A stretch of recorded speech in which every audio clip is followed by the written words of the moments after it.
somebody went on 60 Minutes and actually, a whistleblower, okay, named Frances Haugen, a former Facebook product manager who worked for Facebook, actually provided the Wall Street Journal with internal documents that exposed the company's awareness about harms that's caused by its products and decisions.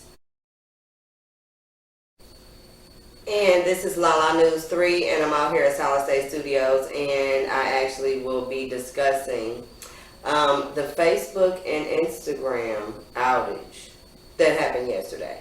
But depending on when you're watching this video, it could have happened anytime basically in the past for you. So let's get right into it. You guys know where to find me at all social media platforms, as well as all podcasting, YouTube, and every other platform is Lala News 3. And if you go on IG, you can also check out my LinkTree to find all my links there. So, and I'll get right into it. So in this case, October the 5th, Facebook, Instagram, and WhatsApp actually had a outage for a couple hours, which drove everybody nuts or in a frenzy.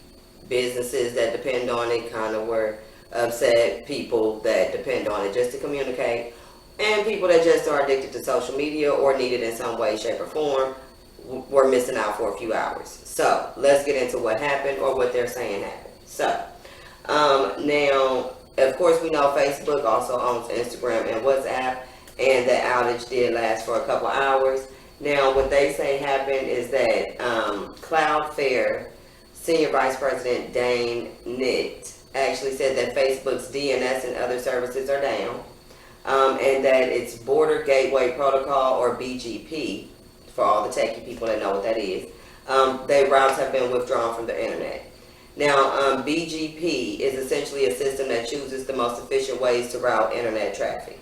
So as we see here, they say that that was the main issue that caused the disruption there yesterday. So, but according to the Associated Press, let's go ahead and bust out about what may or may not have been behind this.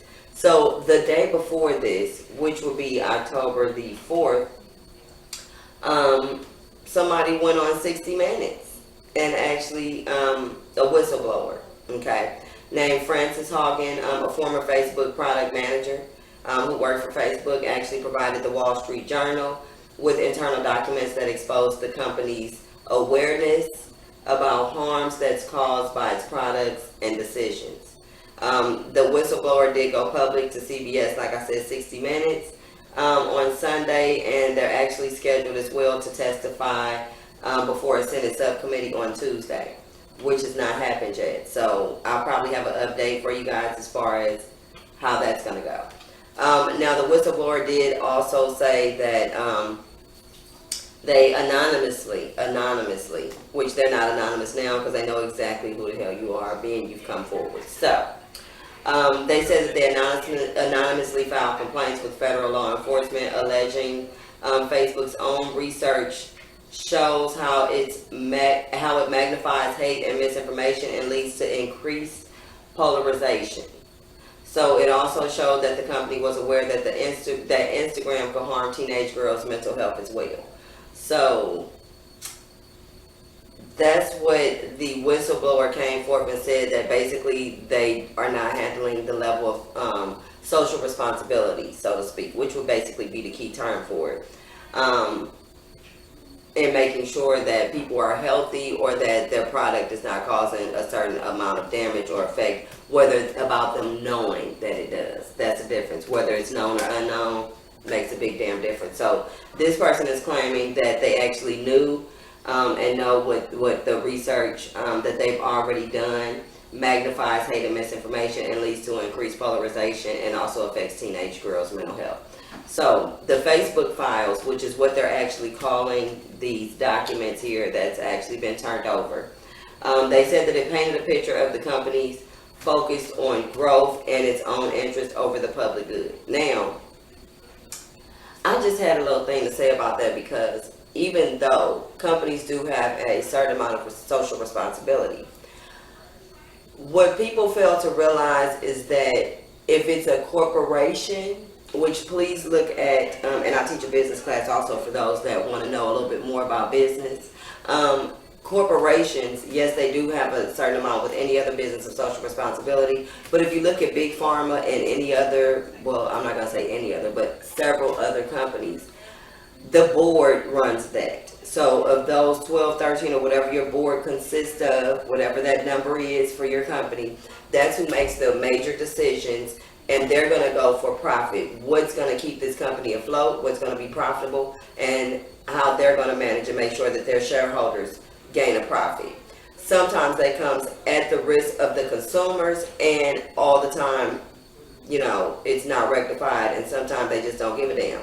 That's the risk that they take in order to make sure that they gain a profit. So you can't really go by saying one particular company needs to have that when the other really doesn't have to, in regards to, you know, making sure that everybody is on board at the same time with doing it how it needs to go.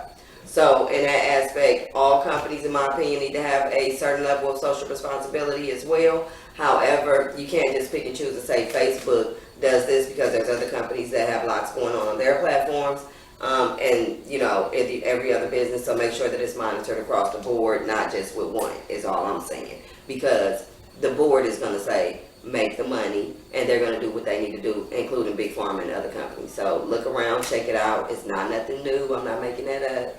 Okay, but in this aspect, what do you guys think as far as whether it was due to the DNS problem, or whether some things had to be scrubbed, rectified, and disappear and whatnot, based upon the findings of what this whistleblower had brought out the day before?